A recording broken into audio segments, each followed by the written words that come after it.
ua o le tua lava le to tasi. Le ua ia momoli mai loutou soifua ma lou nei ola. Le ua tātou wheiloa ia i le nei tai au mātango fie o lona sapati pa ia. Ia te ia la le vi inga, le whanetanga, atoa ma le whawhatai ma le whamanu.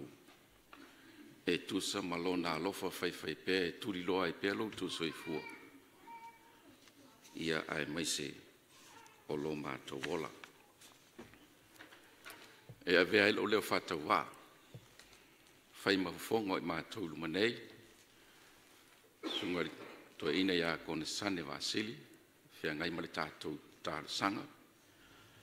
Ia male tātou tofi whapitoa le nei tai ao. Peo tō sila mai. Whale tua ia ruta. Tā pena masauni ia le whina ngalo le tua e ala mailana au auna. Awa se manuia mo le whaafafonga le o le tua. Ile nei sapati. Mātou te tu ina atua i le ao le whaatalofa. Ma le whaafeiloa inga le tātou e kālesia. Ile nāwa i aso ti ngā ma whainga tā sa malanga mai e le nu o le tua. Ma le tele o whaafitauli. Ai whaafitai le lofo le tua leo tātou whisanga i manu. Ai le onimala. E ia te ia la le vi inga o le whaafitai a toa ai ma le whamanu. Mātou te whaatalofa, whaafelo i atu le tātou e kālesia. Mai lava i se pito i matua se ia o lava i alo ma whanau. Whaatalofa atu li nei tai au. Mālo le soifua, mālo fo i le whaatotoa le nawa i asu. A o tātou malanga mai. Ia ma whaatau nuina tiu te pei ona te tofia i tātou te tono ainga. Ia ai maise o le ngā rue ngā le tua. Ia te ia la le vi inga. A toa ma le whamanu. Velo leo whai mfonga, tātou tofi filfilia, tua ia ruta, sunga toa ina, o tā pena ina lona fina ngalo le tua. Ia wase inati mo le nuu le tua. Ile nei sapati. Whawhelo ia tuai, ili pa ia mo le mamalu tele o le tātou e kālesia. Whamue moe, a vea le fionga le tua o tā pena ina ilana ona. O se whamanianga lea mo i tātou umalava ili nei sapati. Whawhelo ia tuai, ili nganga ma le whaaloalo tātou e kālesia ili nei tai au le whangaloina la tau o lo mwhai ona mai moa mai e ala i whasalalaunga i lunga le ea pei ona whataunuina. Whawhelo i atu ia te utou ili nei tai au. Whamanuia le tua le alawa se awala e mawhai ona o atua ili whina ngalo le tua o tāpena ina ilana ona. Ia vea leo se awala e mawhai ona whamanuia ina ila lātou whaalongo. Ia e maise o la tātou whaahonga. Whamanuia le tua au tāpua i atu ili nei tai au. Viingo le tua la tātou tūlai ma mutaina ili sauninga le nei tai au le oilunga le tātou ie.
O rea mawhalalo tātou fia, tō tūni mai o lau teita ia tātou se talo.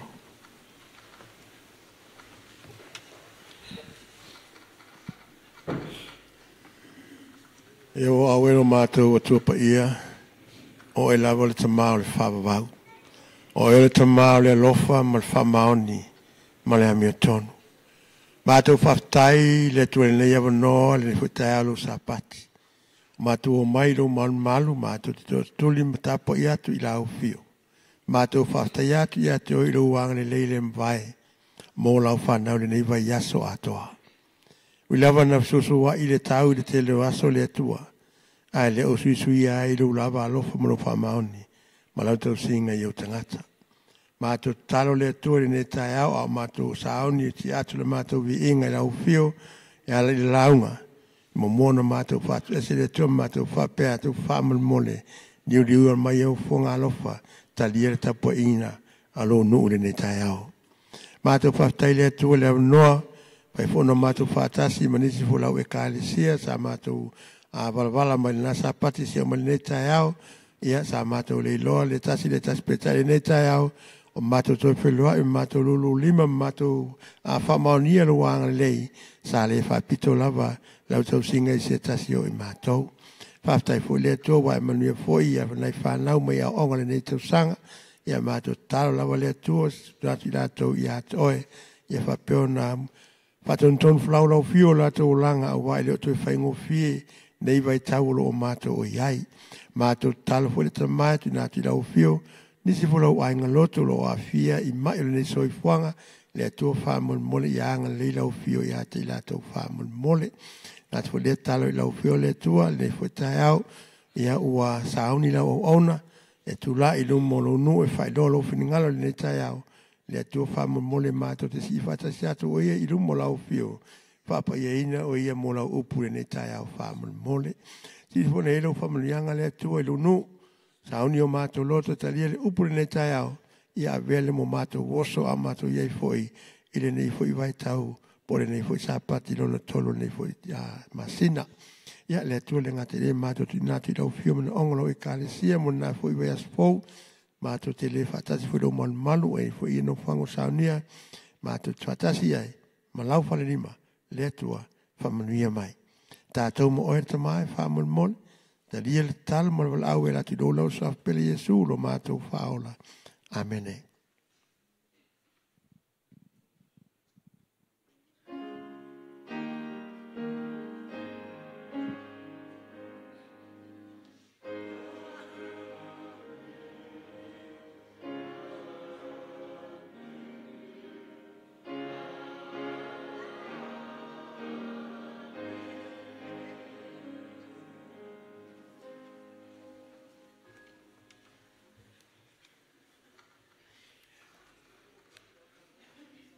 Rat mai falalo e so te akontu le me mo fa mo poina tau langa ma slua. Tai.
Tātou talo mo tau langa slua.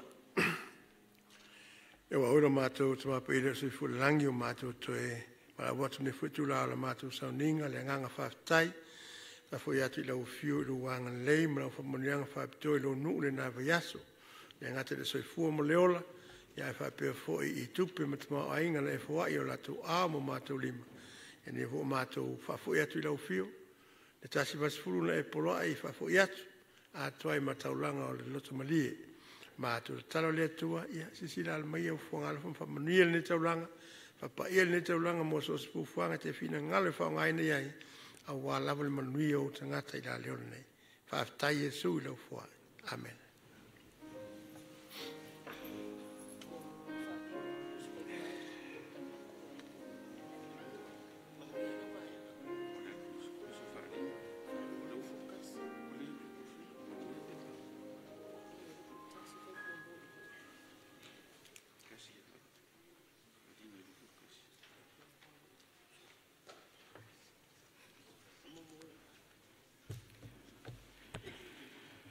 Mo le feitauina le tus pa ia le tātou raunga le nei tai au.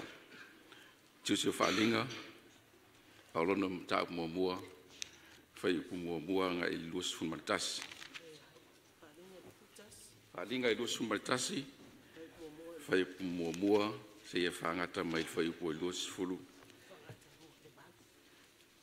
Ia, whangata i whai upu i walu. Whai mua mua whangata i whai upu i walu. Whaalinga,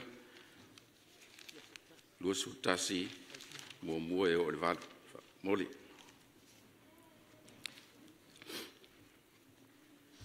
Tātou te whaitau, whea wa iai, i le mta upu filfili e le whailaunga.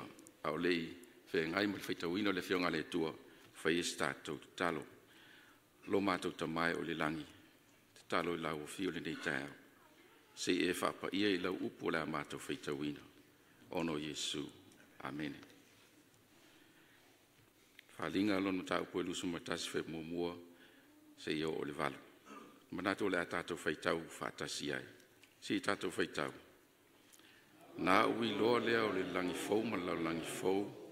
A wā ua mawai atu le ulua i langi, ma le ulua i lalo langi. O lea i fo i se toi sami. Wā o fo i o Ioane na o i loa le a aipa ia. O Yerusalema fau, wā lui fo mai le tua i le langi, sau nia pei o le whatoa anofu tāne o tau tau wina mō lana tāne. Na o whaalongo fo i le leo tele ma le langi, o whapea mai, whauta, whaatasi ma tangata le whata whai o le tua, e mau fo i o ia mai tātou, e whai fo i la tau mōna nū.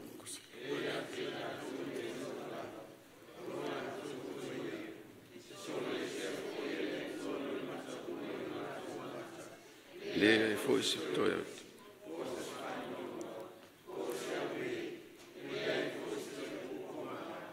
Wa ua mawai atu mea mumua. Ua whetalai mai fo i le te ti ele no whaali. Whauta o te whaia ia fau mea umalawa. Ua whetalai mai fo i o ia ia tau. Ia e tusia wa nei moni ma le whamaoni. Ua whetalai mai fo i o ia ia tau. Ua uma ona whea. Ua o le alefa ma le omeka. O le amatanga ma le ngātaanga. O le ua fia inu o te fua i fua ina atu, te ia i le puna o le vaiola. O le manu maa lo i maua e ia mea uma, e whai fo ia mo ua tali. A o le lo, vai vai, mai le whaalongo, mai e whai mea e inosia, mai e whaataulai. Mai e ifo i tupua, a toa mai e talapepela uma, e whai fo o la tu tofi le lepa mbu e a, te i o le oti whaalua lea. Tātou tusi whaitau e lua, ma ua lea le tusi o Isaia a o lona tāpu e ono suma lima. Isaia, ono suma le lima, tātou te whaitau ina, whai upu e suma le fitu, ma le whai upu e suma le wala.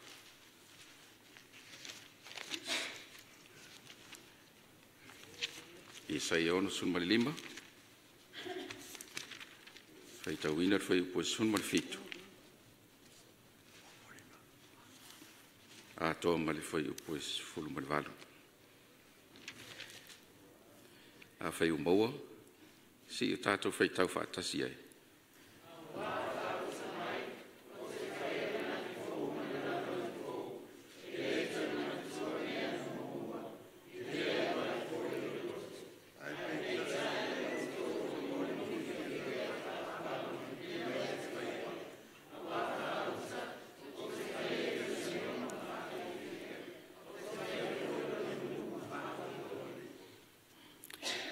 Whamanuia le tua, e ala iana whiong paia, sa tātou whaitawini.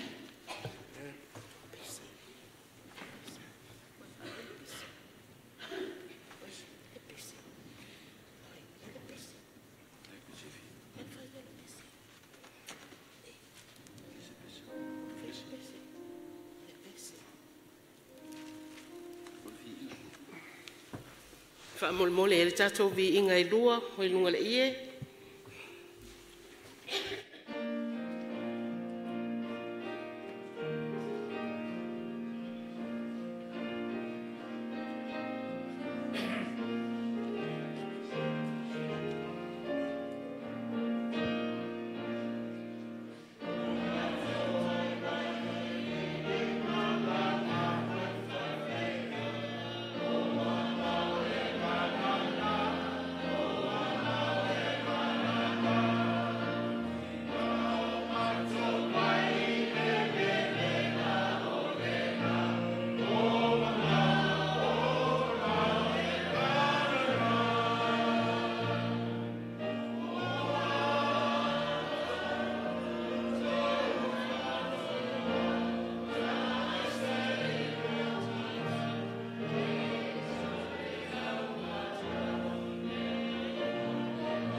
E mua lava ona whawhetaia le alofa o le atua. Ua maua fo ile nei a wanoa. E tū lai atua i o tō luma ile nei fo i sa pati. O te toe whata alofa atua ai ma le anganga whaalo alo. Le anganga fia fia i le ainga pele o le atua. Ile nei fo i tae au. Ma alo le soifua ma ia manuia le sa pati. Ai ai fo i nisi o asiasi mai. ia whaatalofa atu ma le anganga fia ia te o tau umba i le nei sapati. Ia o te whawhetai a fo i o so atau sunga i to ina. Le au whainga luenga le nei fo i sapati. Tusa fo i mana whaafelo inga mātango fie ua o langona i le vevela. Ia le ngata fo i leo talo sanga. Ia o momo lia atuai. Lo nei tangata whaatau waa. I luma o le atua, whaapea i tātou uma. Tātou te talo, mua le nganga o le atua, ina ia whesoani mai i le nei tai au. Lo mātou ta māpa i ae, lo fio ngā le langi. Ngō tū lai le nei tai au, whai lolo fina ngalo. Mātou te mo umia lava le nganga o lau fio. Ina ia wha malama i o lātou fina ngalo mau mātou loto. Lelo loto, ma le tāua o au fionga pa ia. E toi wha manatu ma wha aloto tele ai a te mātou. A o mātou whai malanga i le nei soifuanga whai ngata. Wha atasi mai wha manuia mai. Wha manuia le wha fofonga alonu. I lou lava suafa Yesu. Ameni. Ameni.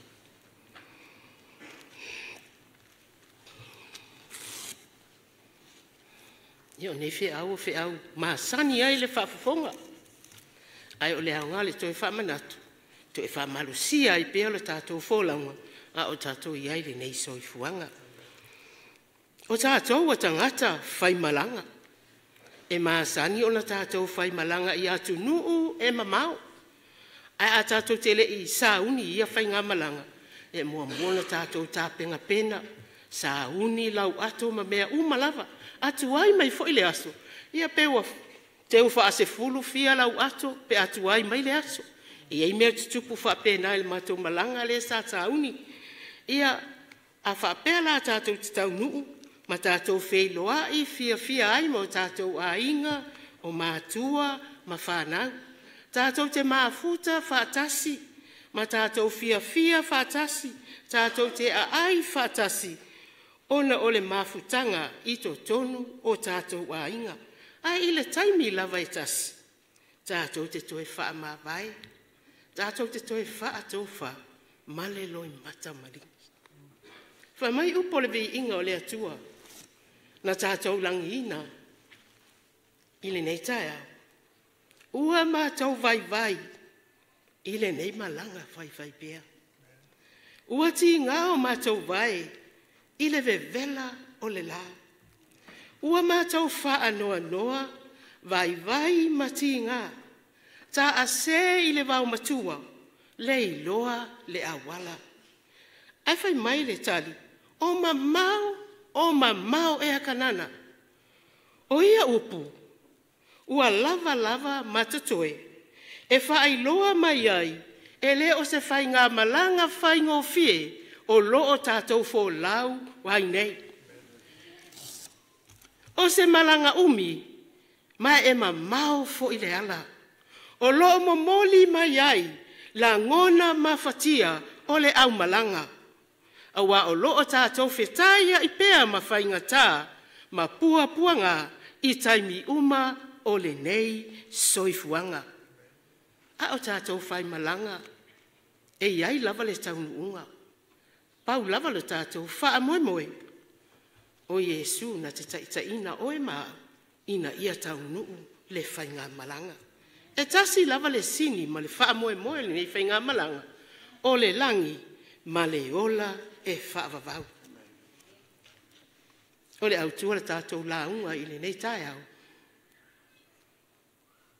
O le ola, o le oli ma le fia, i to tonu o whainga tā. O le oli ma le fia, i to tonu o whainga tā. Se ia tātou toe matamata i le whata oto i le wi.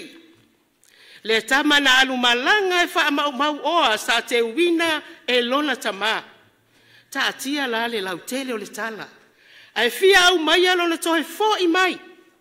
Ono lo tau tala i le oli ma le fia. I le toe mafuta whaatasi ai. O le ta malona atalii i to tonu o le ainga. E whaapena le angaga o le oli ma le fia. Le taime mafuta whaatasi ai le atua ma lana whanau i le ainga i le langi. Fai mai na saunia le ainga tele lava. Usoe le nei tae au. E faa pe na fo i le langi. E fai a fo i le tau samaanga ua faa ingoa ina. O le tau samaanga ale tamai mamoe. Le taimi e ai whaatasi a Yesu ma futa whaatasi. Ma ona tangata i lona ma lo e whaavavau. Tala i le eunuka. Ma lona papa tisoina e Filipo. Whai mai o le eunuka o le tangata uli uli. E sau mai ai Tiope i Afrika. E whaapea le tala. Na whai tau le eunuka i le tusio Isaia. Peitai e le i malama o ia. I le uwinga o mea na ia whai tauina. Na whaatonu me le anganga o le atua Filipo. Ina ia e whaatasi atu i le eunuka. O loo whai malanga i le ala. Kamai na ua wha malama. E Filipo i le eunuka le tala i le maliu e Yesu. O le taimi lava lea i le ito e whaatali i le eunuka. I lona whaapea atu. Ta ofi le nofoa whaata vale. Ma ia papa tisoina o au. I le vaitafe. Whaapu le tala. Talia i le eunuka le tala i a Yesu. Na papa tisoina i o ia. Fai maiso a fai tau o le afionga pa ia le atua. O na alu malanga i le o ia. I lana malanga. Male oli. Wa fia le eunuka ua uma na papa tisoina o ia. O lona talia ia na ina leo Yesu. Ma ua malanga ai male oli. Ile tatou tusi fai tau. Ile nei tae au. O se tusi wam. Lau si la fia uma e o tō wa maasani ai foi la tatou fai tau. O le tau tala. I tusi o whaalinga le se fulu iwa ma le lua se fulu. O loo tau tala i le afio mai o Yesu. O na toi tutu mai lea o e o tia mi o tonu. Li ua o e o la mi o tonu. E whano o e o la mi o leanga. E pupula mai, ile pupula mai o na fofonga. Ile mta upe lu se fulu pu e ina satani. Ma fusfusia i tau sanga e afe. A o e a mi o tonu. Waile langi faatasi ma Yesu i tau sanga e afe. Ole wha manatu pea o nei whi au tāua. I avea lea ma awale sanga wha atupu tele ina ai pea lo tātou wha atuatua. Ma lo tātou tau longo atu o awhionga pa ia le atua. E wha maalosi, ma wha aloto tele ai i tātou uma ma e ua talitonu. E momoli atu ai le wha moe, i so o se tasi, i so o se mea, i so o se taimi, le fe au o le wha o la tanga, male oli e whaavavau. Whamare tātou matua le nei tae au. A wā whauta mai, o te whaia le langi fōu ma le lalo langi fōu. E le toe manatua mea na mua, e le alua e fōi i le loto. Ai peitai, i o tau oli ma fia e whaavavau, i le mea o te whaia. A wā whauta o te whaia Yerusalema ma wha fia. O te whaia fōi lona nuu, ma wha oli. A tau no le vainga muli lava leo le folofolanga wha malo si loto, mo oe maa uma i tātou uma i le nei tae au, pei o na tātou whai tauina. O le taunu unga ma le sini le nā, o le tātou whai ngā malanga, o loo whai pea, o le afe tau sanga o le oli, ma le fia, i le langi ma le ola e whaavavau. Wa whaali ai le sopo tangata o le atua, sai lalo nei, o ai ia tangata, o e ua manu malo, o e sa wha maoni ma usi tai i le atua, ua tini ma ua o i le langi, ua whaatasi ma le atua, ma le aupa ia uma. Whai mai o a ngelu e mano ni mano i tau sanga e afe. Se ia tātou fto e whai tau mai wha mole, le whai upo e valu, o le tātou tusi whai tau le whaalinga e luis fumaritasi.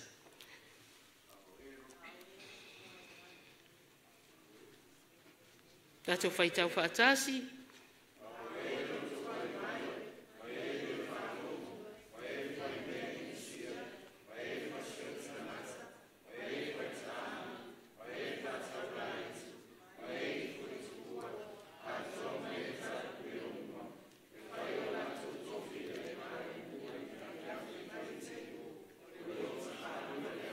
Talo fai ai, tātou te mana tu natu ma mawhauwhau.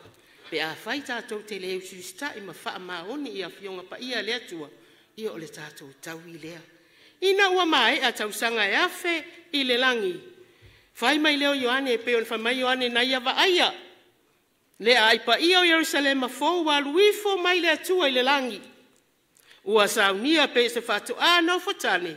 Ua teu wina mō lana tane. Ona malanga whaatasi mai ai leo lea tua. Maona tangata male a aipa ia le Jerusalema fou ile lalo langi ua fou. O le asa isi auro e tusa male na. O le asa isi fia e tusa male na. O le asa isi manuia e tusa male na. O le asa isi mea tātou te toe mana na oai. Ua le o le na ea. Mai le e tena na le iloa i le angasala. Ile e tena ua toe maua. Mai le Jerusalema o Palestina. Ile Jerusalema ua whaafowina. Mai le sami sau o le lalo langi tuai. Ile sami tioata o le langi fou. Mai le vevesi o mea o le nei o langa. Ile toa file mu o le ai o whaamanuyanga. Mai mala o whaafita uli mawhainga tā. Ile oli. Ilunga. Mai le tangi au we. Ono le malanga sa wale oti. Ai whai mai. Ile ata o le ola e whaavavau. Nā vea mama sani o se tasita mama tua lava. Ona ia tau anga sa vali i tae au uma. Au sa vali le ne tamai se tasi o tae au. Sa la wheloa i ai ma whetau i mase. Ali i talavou lava. Na la sa vali whaatasi ma tala noa. Na whesili le tamai le ne talavou. Ei ei leo fuafuanga. Mani au moe mitinga mo lo lumana. Na tali le ali talavou le nei ma whaailoa i le toe ina. I oe tama. O ro o wa onga. O te fia maua le poto. Whai mai le toe ina le nei. Pea e maua le poto. O na alea. Whai mai le talavou. Ea o maua le poto o na avea i le oa o malo ia taua. Lue le ulo le toe ina. Ma toe fesili i le ali talavou. Pea avea la oe malo ia taua. O na alea. Ele i uma atu le fesili le toe ina ai toe. Tali mai le talavou. I o na alea o na tele ai le oa utupe. Lue le ulo le toe ina. Toe fesili atu le toe ina. Pea uma lao na tele au tupe. O na alea. Wa faisi na tuwai le tali ale li talavou nei ma whaapea mai. I o na alea o na o woti ai lea. Whai mai le tala le toe ina. Sa manatu le talavou. E le toe wangata ma umai fesili le toe ina. E na toe whaapea tu lava le toe ina i le ali talavou le nei. A e oti la tali o na alea. Le ai se tali. Na mawhai o na tali mai e le atali. O na tangi ai lea. Manatu pea o mai le wala au. Ma afe mai le oti a te oe ma au. A ua ta iai le tu o le manu malo. O na ta oli ai lea. A wa o le ata ti e whaatasi. I le nofo a li i makeriso. I le langi i tau sanga e afe. Whamai le apostolo o Paulo. Le momoa koni itom tau pesfulima whai pesfulma le iwa. A whai a ngata le nei o langa mea tātou te wha moe ia ke riso. Ua sili lo tātou malaya i ta ngata umalava. Ai olo o mon mau foi. Tusio mareko. Tau pe valu. Whai upe tausu male ono. A wase ale ao ngā i le tangata. Pe a whai na te maua le lalo langi uma. Ai mau ai lona ola. Tātou te maofa i le alofa o le atua. Pe a whai tātou te toe tō manatu i tua i le amatanga. Na a mata le tusi pa ia i le whatoanga i e tena. Ai whai u le folafolanga o le a ai pa ia. Tātou te ulu fale i te tonu o le awhionga le atua i le tala o le no nofo ai o tangata i le lalolangi. Ai whai u le whaamatalanga. i le nonofo tangata, i le malo o le atua i le langi. Na tala mai le kenese vai tafe fa, ai fa ilo mai le faalinga, le vai tafe o le ola. O le anganga le o le tusi o kenese, ia faalia tala o amatanga. Au le anganga foi le o le tusi o faalinga, pei o le tātou fai tau wele nei tai au, ia tala ina mai, tala o taunu unga o mea umalava. Na fai o le tusi o kenese, i le fai loa mai o le oti o Iosefa. O na oti ai leo Iosefa i ona tausanga e se lau male se fulu. Ai fai u fa mau o le tusi muli o le faalinga, i le faa pe mai, o na nofo tupu ai leo i la tau fa atasi ma Keristo i tausanga e afe. Amene. O la ngona fai ui o le tala, i le tangata, o le tangata, i le tusi o kenese. O loo fai ui le tangi, a we ma le sisina o loi mata, a wa ua oti Iosefa, le faa ola le faa nawa Iakopo, i le taimi o le onge o kanana. O na lato wai le ai kupito. Ai o la ngona fai o le tusi muli o le tusi paia, o le oli ma le fia, a wa ua ese mai tangata mai ai kupito le lalolangi, ina ia to e fo i atu i kanana fale langi, i le ola e whavavau, e ala ia Keriso Iesu le whaola o le lalolangi. Wa tau mai mele lei le whaamoe moe o le tangata soifua, ina uatini i manuia sili, lana savalinga, wa wheta iai le tangata malona atua, ua ai le tamau a inga i le langi o langi, i le oli, male fia. Fa mai ia folfolanga fa alo tele al apostolo Paulo i le kalesia i Korinito. Ai peo na tusia o mele i va ai mata e le i la ngona foi i talinga e le i o foi i le loto o se tangata o mea ia wasau nia le atua mo i la tau o e alo lofa i ate ia.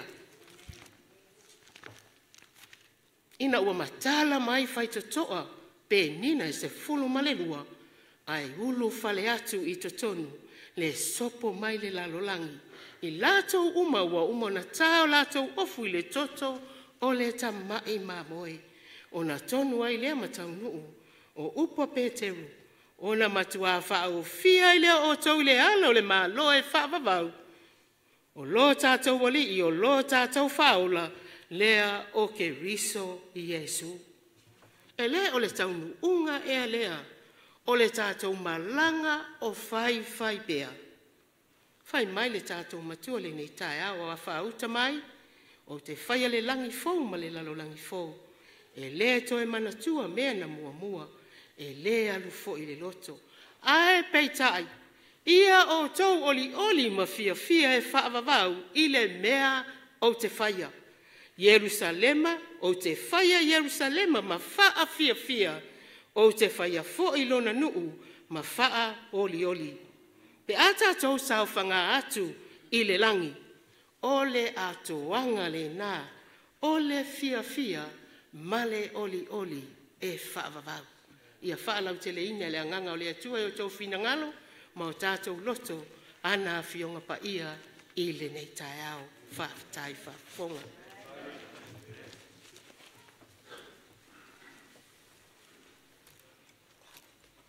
O tātou sasi le sunga toina mule ne whirang matango pie, ai mai whalau tātou lai whatasi, nangini le vai le pesewanunga le papa whainua le tātou sauninga ne fia. Atai.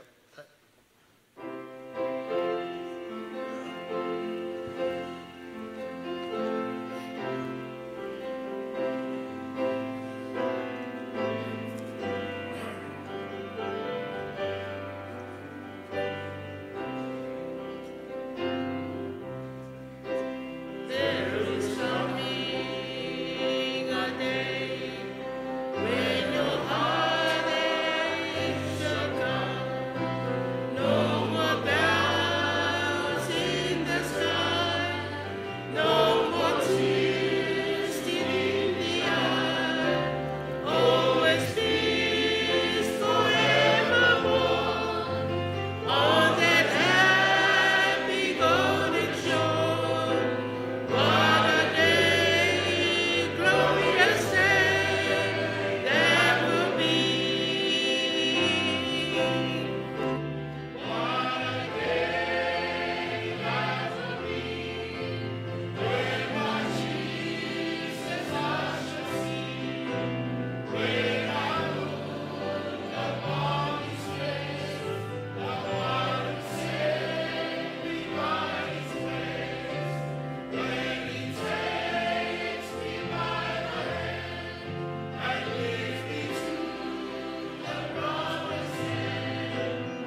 No mātou ta māpa I ae lo o whiunga le langi. O mātou whaanaunlaunga ia le li ia. Ia mātou wa ai I laua whio I le a ai wa uma o na e saunia mo I mātou. Mātou te māfuta whātasi ai, a ai whātasi ai ti e whātasi ai lo nofo ali I le langi male ola e whawawau. Ta māwha mole mole, ta tolu ina I mātou malo wanganga, I taimi uma māso uma o le nei whai ngā malanga. A wāra au noa malau o whio, e le mawhai o na mātou tau nuu I lea wha moe moe ngasili. Wha manuia I lo nuu I le nei sāpati, wha atasi mai mai wha ngalo mai, I lo lava suafa pele Yesu wo le mawala awa tua I nei wha mole mole.